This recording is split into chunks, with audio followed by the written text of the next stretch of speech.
Hello నమస్తే. నేను journalist YNR. Narsapuram parliament ఎవరిది? నర్సాపురం పార్లమెంటు నుంచి పోటీ చేసేదెవరు? జనసేన, తెలుగుదేశం పొత్తులో ఉన్న నేపథ్యంలో భారతీయ జనతా పార్టీ కూడా పొత్తుకి వస్తుంది లాంటి వార్తలు ఇంకా వస్తూ ఉన్న నేపథ్యంలో ఆ స్థానం నుంచి ఎవరు పోటీ చేస్తారు అనేది ఆసక్తి కలిగిస్తోంది. ఆ స్థానం నుంచి ప్రస్తుతం సిట్టింగ్ ఎంపీగా ఉన్న వైసీపీ నుంచి గెలిచిన రఘురామకృష్ణరాజు మళ్ళీ పోటీ చేయాలనుకుంటున్నారు. ఆయన గత కొన్ని సంవత్సరాలుగా వైఎస్ఆర్ కాంగ్రెస్ పార్టీకి దూరంగా ఉంటూ వస్తున్నారు. వైఎస్ఆర్ కాంగ్రెస్ పార్టీ రాష్ట్రంలో అమలు చేస్తున్న కార్యక్రమాల పట్ల, వైసీపీ వైఖరి పట్ల అనేక విమర్శలు చేస్తూ ఉన్నారు. త్రిబుల్ ఆర్ ఖచ్చితంగా వచ్చే ఎన్నికల్లో నరసాపురం నుంచి పోటీ చేయాలనే ఆలోచనలో ఉన్నారు.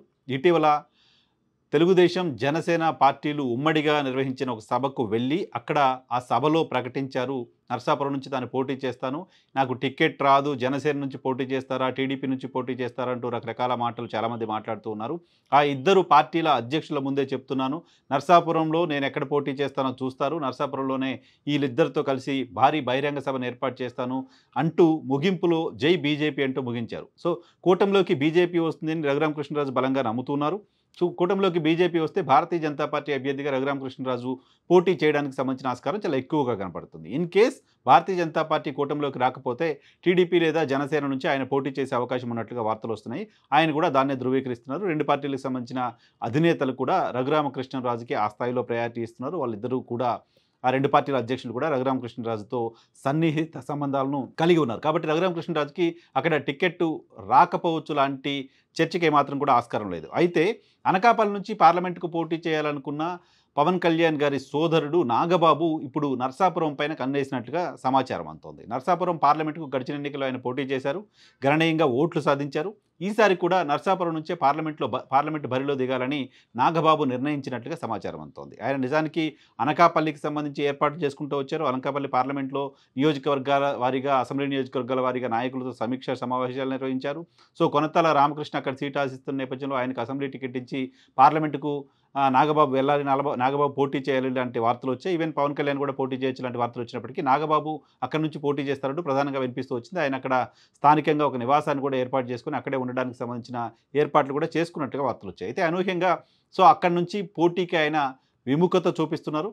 అక్కడి నుంచి వెనక్కి వచ్చి తిరిగి తన సొంత ప్రాంతం ఉన్న నియోజకవర్గం, గడిచిన ఎన్నికల్లో తాను పోటీ చేసిన నియోజకవర్గం నరసాపురం నియోజకవర్గం నుంచే బరిలో దిగాలని నాగబాబు గారు నిర్ణయించినట్లుగా మనకి సమాచారం అందుతోంది. సో అదే జరిగితే కూటమిగా వెళ్తున్న క్రమంలో ఖచ్చితంగా జనసేనకి 3 సీట్లు ఇస్తానంటూ ఇప్పటికే తెలుగుదేశం పార్టీ ప్రకటించిన నేపథ్యంలో నరసాపురం కూడా నాగబాబు కోసం పవన్ కళ్యాణ్ గారు క్లెయిమ్ చేసే అవకాశం ఉంటుంది. సో అప్పుడు త్రిబుల్ ఆర్ పరిస్థితి ఏంటి? లేదు, భారతీయ జనతా పార్టీ కూడా కూటమిలోకి వస్తే భారతీయ జనతా పార్టీ కూడా నరసాపురం స్థానాన్ని అడిగే అవకాశం ఉంటుంది రఘురామకృష్ణరాజు కోసం. సో అప్పుడు నాగబాబు పరిస్థితి ఏంటి? ఇది ఆసక్తి కలిగిస్తోంది. సో నరసాపురం పైన అటు నాగబాబు, ఇటు రఘురామకృష్ణరాజు ఇద్దరు కూడా కన్నేస్తున్నారు. ఇద్దరు కూడా పోటీకి సంబంధించి ఆసక్తి చూపిస్తున్నారు. ఇద్దరు కూడా ఒకే కూటమిలో సభ్యులుగా ప్రస్తుతం ఉన్నట్లుగా భావించాల్సి ఉంటుంది. ఎందుకంటే రఘురామకృష్ణరాజు గారి వ్యవహార శైలి, ఆయన పొలిటికల్ లైన్ చూసిన తర్వాత ఆయన కూడా ఆ కూటమి నుంచే పోటీ చేయబోతున్నారు అనేది స్పష్టం. కాబట్టి సో వాళ్ళిద్దరూ పోటీ పడుతున్నారు స్థానానికి సంబంధించి. ఎవరికి టికెట్ వస్తుంది అనేది ఆసక్తి కలిగిస్తోంది. రఘురామకృష్ణరాజు అక్కడ సిట్టింగ్ ఎంపీగా ఉన్నారు, మళ్ళీ పోటీ చేయాలనుకుంటున్నారు, పోటీకి సంబంధించిన ఏర్పాట్లు చేసుకుంటున్నారు. ఇవన్నీ తెలిసినప్పటికీ నాగబాబు అక్కడికి వెళ్ళడానికి సంబంధించిన ఆసక్తి చూపిస్తున్నారు అంటే సో అక్కడ రఘురామకృష్ణరాజుకి టికెట్ దక్కే అవకాశం లేదా అనే ఒక చర్చకు అవకాశం కనపడుతోంది. సో ఖచ్చితంగా నరసాపురం పార్లమెంట్ స్థానం చాలా ఆసక్తి కలిగించే ఫైట్గా ఉండబోతుంది. సో ముందుగా ఎన్నికల తర్వాత ఎన్నికల్లో ఎవరు పోటీ చేస్తారు, రెండు పార్టీల మధ్య ఫైట్గా కంటే కూటమి అభ్యర్థి ఎవరు అనేది ఆసక్తి. కూటమిలో ఆ సీటు ఎవరు తీసుకుంటారన్నది ఆసక్తి. భారతీయ జనతా పార్టీయా, తెలుగుదేశమా, జనసేన? లేదు, జనసేన టీడీపీకి మాత్రమే కలిసి పోటీ చేస్తే ఈ రెండు పార్టీల్లో ఎవరు తీసుకుంటారు? ఈ రెండు పార్టీల్లో తీసుకుంటే ఎవరు పోటీ చేస్తారు? జనసేన తీసుకుంటే జనసేన నుంచి రఘురామకృష్ణరాజా, నాగబాబా? తెలుగుదేశం తీసుకుంటే రఘురామకృష్ణరాజు గారు చేస్తారా, ఇంకెవరైనా వస్తారా?